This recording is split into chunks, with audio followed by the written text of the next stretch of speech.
इस प्रकार ईगो वाला आदमी है तो सबके कि मेरे आदमी सब भय को ना प्राप्त हो जाएं, निर्भीक होके ये समझें कि इनके पास इतनी कुव्वत है, इतनी ताकत है कि उनका खुद सबको मार डालेगा, ये दिखा रहा है। तो राम ने फिर एक बाण मारा तो फिर वो जो बिजली हद चमक याद रहे, हाँ ताटंक तोड़ दिया और वो के मुकुट सब गिरा के नहीं जमीन। छत्र मुकुट ताटंक सब हते एक ही बाण, सबके देखत मही परे मरम न को जान। हाँ, सबके मन में खट एक हादसा लगा कि ये क्या हो गया, इतना बड़ा असगुन, अभी तो विनाश का घर आ गया लंका का, ये रावण मारा जाएगा, अब खत्म। तो सब लोगों के मंदोदरी के सोच अंदर ठये ऊपर गया कि हे कंत अब तुम्हारा काल आ गया।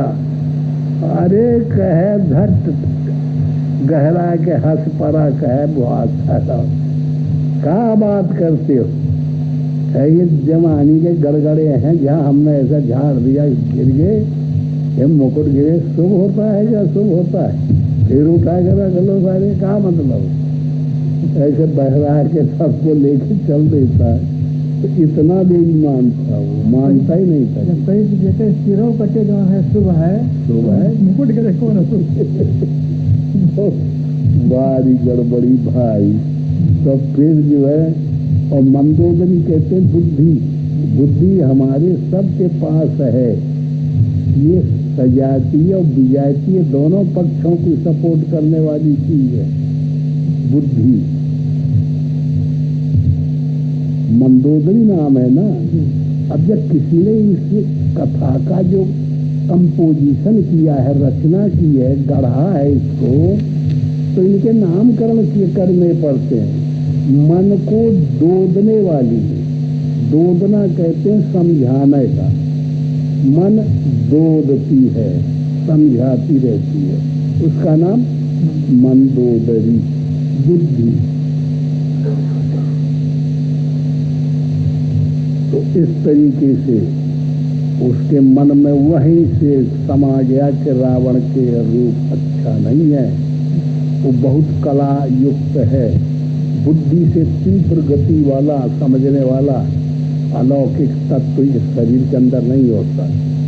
मन तो बेईमान है, ईगो है, अहंकारी होता है, राजा है, और ये है मंत्रित्व का काम करती है, सजातीय और विजातीय दोनों गुणों से संयुक्त रहती है, इसलिए मंदोदरी इसको नाम दिया गया।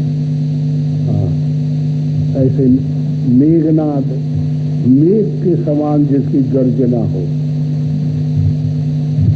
हाँ, इंद्रजीत जो इंद्रियों को मिनटों में जीत लेता है मन के सहित, तो वो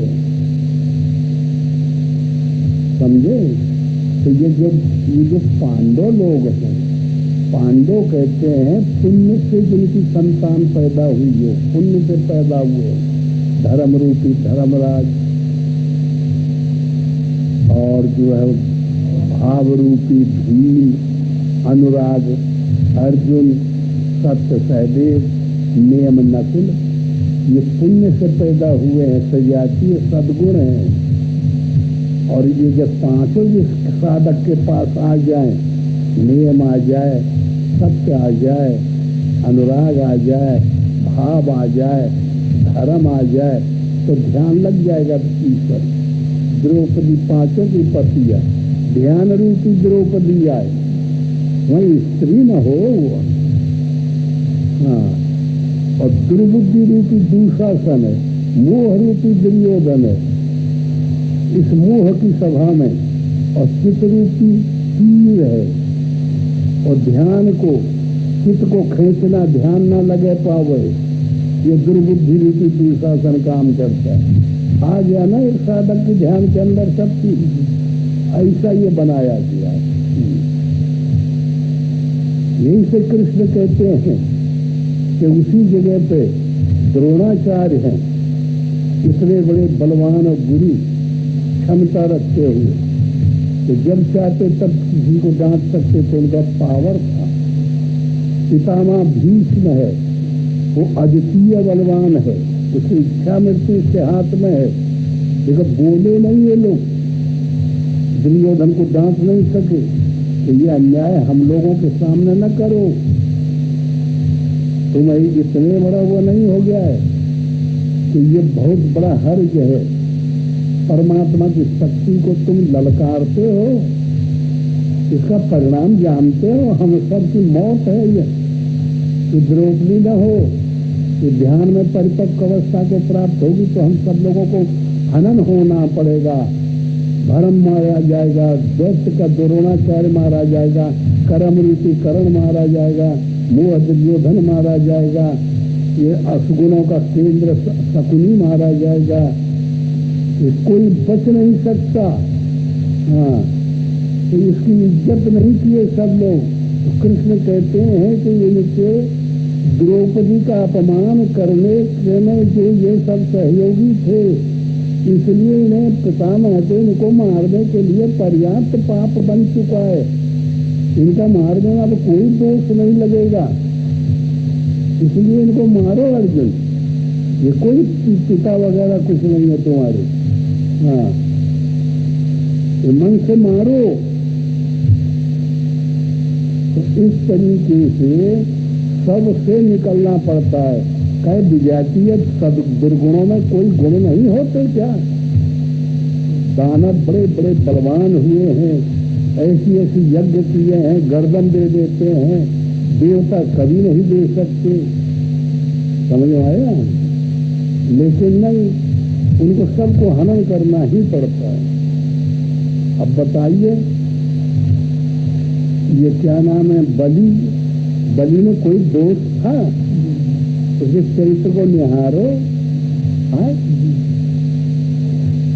लेकिन मारा ना परमात्मा ने, हाँ? और जबरदस्ती खत्म कर दिया।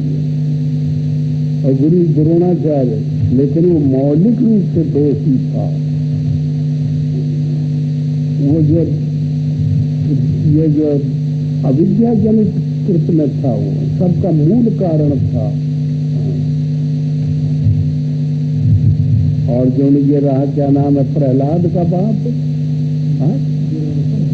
हिरण्यकश्यप, देखिए ये क्या किया था, लेकिन वहीं के अंदर से पैदा हो गया परमात्मा, और वहीं से पैदा होकर के कुछ नहीं कर पाया। काल रूपी हरणासूस है, काल अंदर से पैदा होकर के प्रेमा भक्ति रूपी प्रहलाद, और वहीं हनन कर दिया। जहाँ चाहे तहीं से सब कुछ हो सकता है। तो देखिए, ये जो पांडु लोग हैं, अब ब्राट कहते हैं, आखिरी में जब वन पर्व में आखिरी पीरियड में इनको छुपते छुपते जानकारी न हो जाए तो कहाँ पहुंचे? विराट स्वरूप। हाँ, विराट में आ गए, सब बाकायदा जो है इनलार्जमेंट हो गया पूरा रूप। तो क्या बन गए धर्मराज? कंक बने थे। कंक, वहाँ कंक नाम रखा गया। और वो रसोईया बन गए भीम, बल्लभ। और ये मेहर बन गया, क्या नाम है, ब्रहनला। और द्रौपदी वो बन गई शैलेंद्री। हाँ, देखो इसे कैसे नाम रखे गए, शैलेंद्री, जानते हो? और ये तीनों पांचों की वो है, और यही करामाती है, और वो कोई कुछ नहीं जानता। और ये कर्म जो खराब कर्मों का केंद्र कीचक है, ये मारा का साफ हो गया, ये सब अपने अंदर की बात है ना। हाँ, और फिर देखिए कि जब ये लोग, ये हस्तिनापुर वाले जो है बड़े भारी बलवान राजा थे, दुर्योधन है, पूरी पितामह और गुरु और सबको लेकर के और गौयों के ऊपर चढ़ाई की है। वही विराट की गायों को चुराए।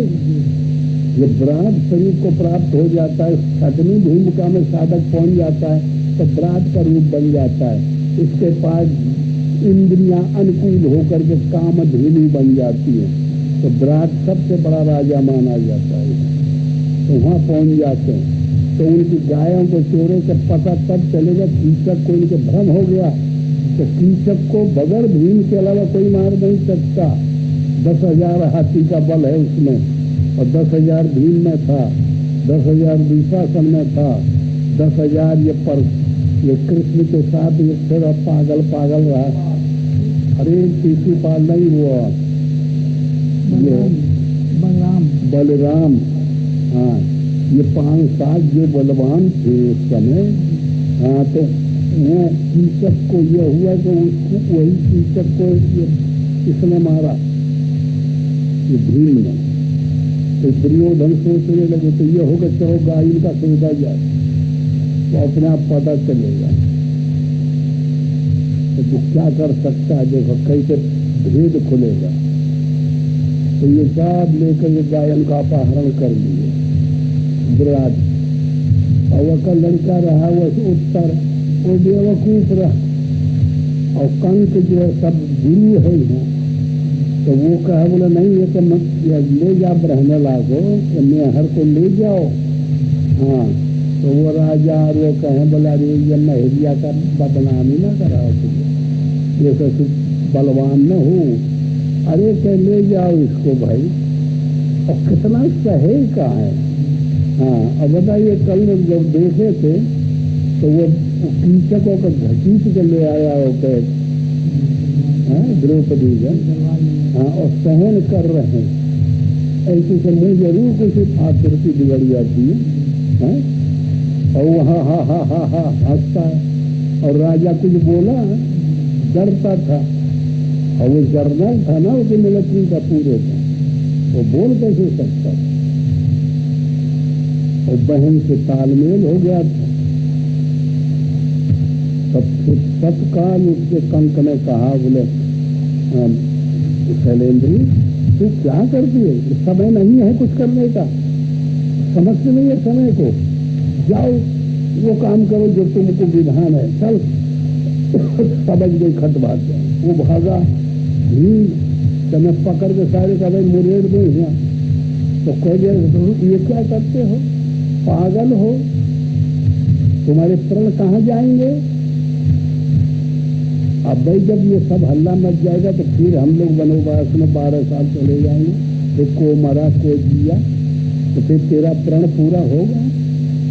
तुमने क्या प्रण किया है। दुर्योधन को जंगला तोड़ के मारे और दुशासन के हाँ हाथ उखाड़ लो। तो उनको ध्यान करो, चल बहादुर निकल जाओ, चुपचाप चले गए। फिर अपने आप युक्ति पैदा हो गई। फिर निकल करके वहाँ से और उसने कह दिया कि भाई ठीक है। और बुद्धि बन गई अपने की। और वो शैलेंद्री कहती थी कि मेरे पास रात है भूत हैं और इतने बड़बांस भूत हैं कि माध्य भी है कौन है क्या, बच कर रहो ना। वो रानी से ही बताया, सबसे बताया, लेकिन कोई सुनता नहीं है। तो एक भूत से जाके कह दिया तो कहा बोले ठीक है मैं ओढ़ के बैठता हूँ। और फिर कह देने को आ जा मेरे पास, मनमानी कर ली। तो वो ले आई घसीट गए तो बस माँ तोड़ के धर दी। जय जय श्री राम। तो देखिए कलाबाजी को कहाँ की चीज और कहाँ बना के लोगों ने रख दी। अब कैसे ढंग से बाहर भी संसार की दृष्टि से भी लोग उसका एडजस्टिंग कर सकते हैं और अंदर जगत में भी घटा सकते हैं। कहते कोई मंदिर पहले नहीं था सतयुग में, कोई देवी देवता नहीं होते थे, एक परमात्मा होता था बस। कहाँ से ये तमाम मंदिर ये सब आ गए। महात्माओं ने जो महात्माओं के अंदर जो भगवान दिखाई पड़ते हैं, शिवलिंगी दिखाई पड़ी तो शिव की लिंगी बना दिए जगह जगह। ज्योतिर्लिंग हृदय से प्रकट होती है। ज्ञान का रूप राम बना दिए, विवेक का रूप लक्ष्मण बना दिए, कर्तव्य का रूप कृष्ण बना दिए, देवी का शक्ति का रूप देवी बना दिया। देखो मंदिर है, मंदिर बिखर गए दुनिया में। यही अंदर की चीज है ना। अब बाहर हम मंदिर में जाएंगे तो कहाँ मिलेगा हमको। अब वो तो देखने की चीज है कि तुम्हारे अमुक अंग से ये चीज पैदा हुई। शंकर भगवान ने जब मर गई थी अपने पिता के हवन में, तो फिर वो लाद के मरी हुई लाश का सती की और कंधा पर डाल लिए और फिर पूरे इंडिया में घूमे। तो सड़ सड़ के जो अंग जहाँ गिर जाता रहा वहीं देवी के मस्जिद में बड़े बड़े मंदिर, कश्मीर से लेकर कुंवारी कन्या तक और जाकर के पीठ कहाँ जो यहाँ रखी थी पीठ, वो गिरी जाके नहीं नेपाल में। वहाँ पीठे के दर्शन होते, एक मंदिर है बड़ा भारी। ये जो नेपाल का मंदिर है पशुपतिनाथ के पीछे एक देवी का मंदिर, हाँ, तो वो पीठ के दर्शन होते हैं। वहाँ पीठ गिरी तो वहीं वहीं मूर्तियाँ होती गई। ऐसे ये 9 नाथ, 12 सिद्ध, 11 रुद्र, ये जगह जगह जो बन गए, ये अंग अंदर के निकाल निकाल के तो बनाए गए हैं कि भाई जो महात्मा लोग साक्षात लाभ ले गए तो उनका लाभ समाज भी ले ले।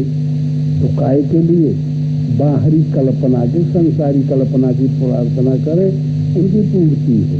इसके लिए कल्याण नहीं हो सकता।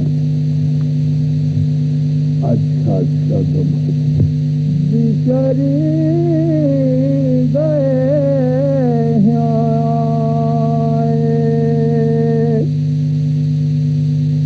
अति उन्माद फिरत रस छाक्यो, अति उन्माद मोह मद छाक्यो, फिरत कैच बगराए, जिन दिवसनी जननी जठर माँ, जिन दिवसनी जननी जठर माँ, रहत सहत दुख पाए, अति संकट माँ जरत भटालो, अति संकट माँ जरत भटालो, मल मूढ़ गड़ाए, ते दिन बिसरी गए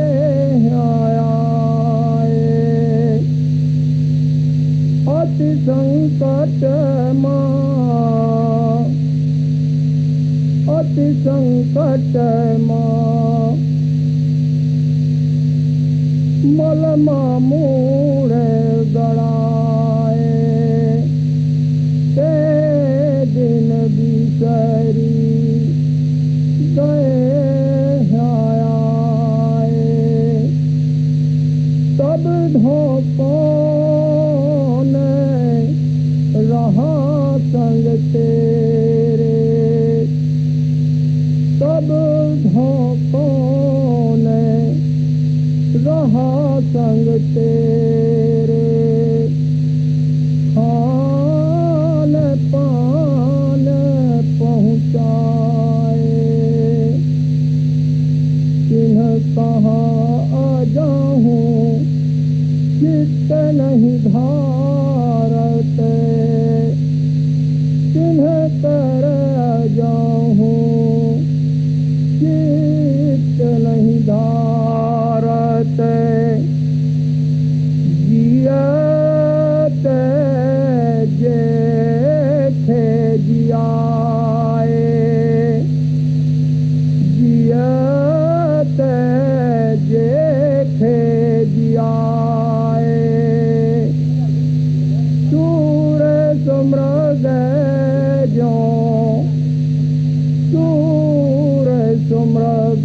जो बान सहत नित सूर सुमृग जो बान सहत नित विषय व्याध के जाए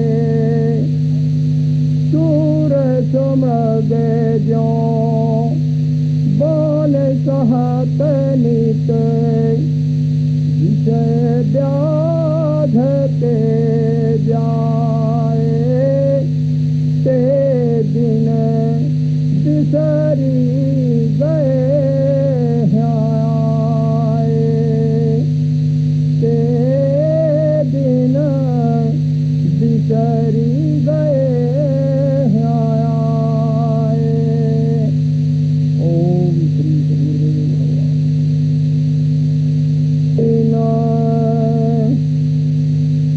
जतन बिन निर्गन खेत उजारे जतन बिन निर्गन खेत उजारे पांच मृगा 25 मृगिनी पांच मृगा 25 मृगिनी सामे के सिंगारा अपने अपने रस के भोगी अपने अपने रस के भोगी निश्चर रहे न्यारा न्यारा अपने अपने रस के भोगी चर रहे न्यारा न्यारा काम क्रोध दुई मुख्य मिरग हैं काम क्रोध दुई मुख्य मिरग हैं निस दिन चरते आवारा निस दिन चरते आवारा मारे मारे चरे नहीं तारे मारे मारे चरे नहीं तारे बिडरत नाही बिडारे बिडरत नाही बिडारे जतन बिन मिरगन खेत उजारे।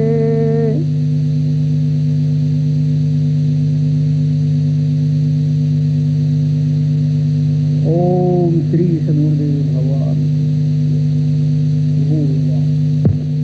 इतने उत्तम उत्तम धर्म किए और जितने वेद में बखाना उससे 1000 गुना ज्यादा सब बता लेंगे ना। ईमानदारी यज्ञ धर्म और जो भी यज्ञ है दान है तप है सब किया ना।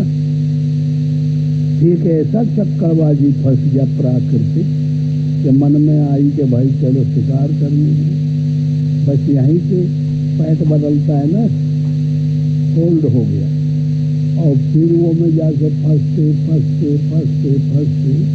मृगा मार डाले और मृगाओं के मारने पे एक सुअर भयानक दिखाई पड़ा और सुअर की इतनी तारीफ की गई है कि बहुत बड़ा था हुड़हुड़ात रहा और चंद्रमा जैसा गोल होता है क्योंकि दांत निकले थे और मुंह के अंदर और बड़ा तगड़ा था और नीचे उसकी आई तो ये ईगो वाला जैसा दिखाई पड़ता है तो जानते ये राजा था बलवान था, ईर्षक था, सब चीज थी, तो फिर वो तो नाराज होकर टूट पड़ा और जिद कर लिया कि हम इसे मार डालेंगे। तो घोड़ा दौड़ रहा है और बाण हाथ में लेके चलाता जा रहा है, तो समझ में ये नहीं आती कि किस्साबाजी, तो घोड़े पे चलते चलते दौड़ते दौड़ते बाण कैसे चला लिया उसने, क्या चला सकता है? बहुत मुश्किल रथ हो तो यह है कि स्वतंत्र में खड़ा बैठा है और वो राइफल उठाता है, बंदूक राउंड भरता है, ट्रिगर दबाता है, ऐसे बाण चढ़ाता है, बाण जो उसे निकालता है, फिर धनुष मारता है, ये बन सकता है। लेकिन घोड़े पर दौड़ते हुए बड़ा कठिन है। चलो ये होगा, छोड़ो, मान लिया जाए कि वो मारता गया और जिद करता गया और सुअर इतना चालाक था कि अपने नीचे हो जाता था, बगली को हो जाता था, देख के बाण बचाता, शरीर निकलते निकलते घोर और महावन में पहुंच गया, जहाँ गजबाज का निवाह हो नहीं, जहाँ पशु पक्षी जा नहीं सकते, इतना घना जंगल, ऊंचा नीचा, गली नहीं, इतने वृक्ष के उनके बीच में घुस भी नहीं सकते, ऐसा रूप खड़ा हुआ उसका। तो वहाँ ये जिद किए रहने की जिद इसकी ऐसे ढंग से रुक गई और गलानी से युक्त होकर के, और जब कोई बरबस इसकी ताकत काम नहीं किया तो वापिस हो चला, और वापिस जहाँ हुआ वो सुररुख पटान, ताई को प्यास की सताई, भूख सताई, थकी सताई और परेशानी घेर लिया, और वह जंगल में डूब गया।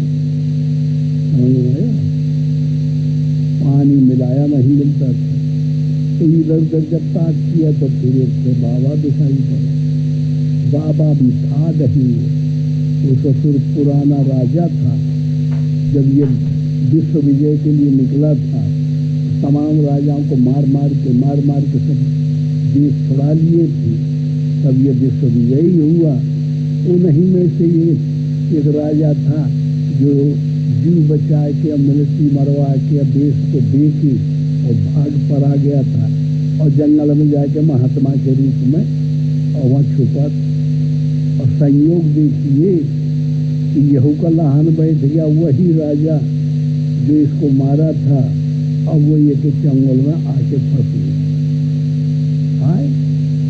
और फिर ये मनमानी छीन लिया उसको, और छीन करके नहीं, और फिर बैठाया, आदर किया, अंदर क्रोध तेजी में आ गया कि यह सार वही है जो मेरे खून को जला रहा है, और मुझे घर छुड़ा दिया, देश छुड़ा दिया, परिवार को मार डाला, तो मैं एकाकी और यहाँ पड़ा हुआ हूँ, मेरे ना कोई घर है। मैं कहा बताया नाम जब पूछा, भिखारी नाम है, और कोई निकेत मेरे है नहीं, घर है नहीं, ऐसे ही हूँ। ये तो गलानी का शब्द था, लेकिन जब वो राजा ने सब कुछ पूछने पर और इनके प्रति इतनी श्रद्धा और प्रेम व्यक्त किया कि कुछ भी हो आप मेरे पूज्य हैं, मैं आपको आदर्श देखता हूँ, मेरे कल्याण के लिए मेरी आत्मा बता रही है कि आप कुछ बताइए, मेरा मार्गदर्शन करिए, नहीं समझ में आया। तब उसने जो है अपनी कथा आरंभ की, वास्तव में अब वो बनावटी सिर्फ जोगी बनने के लिए उपाय छोड़ा, तब पहले मैं अपने को दृढ़ निश्चय करके उसके सामने प्रस्तुत कर दूं। तो फिर कहा कि मेरा नाम भाई सही अगर तुम पूछते हो तो जब से सृष्टि हुई तब हाँ ही एक तन नाम है, और मैंने शरीर पे धारण नहीं किया, तो और दृढ़ विश्वास हो गया, करे बाप रे, या तान का योगी तो तसो कबो न मिला हुई, तो बहुत बढ़िया भाग्य रहा। तो उसने पूरी कल्पनाएं बटोर के धर। तो देखिए कितनों धर्मात्मा बड़ा हो, कितना बलवान हो, कितना ज्ञानी हो, अगर अंदर कल्पना भरी है तो वो मारा ही जाएगा। इसको उभरे अंत न होए निबाहू, काल नेम जिम, फिर उनका निवार नहीं हो सकता। तो कहा भरा था इसके अंदर कि मैं अजर अमर हुई जाऊं। क्या कहा था?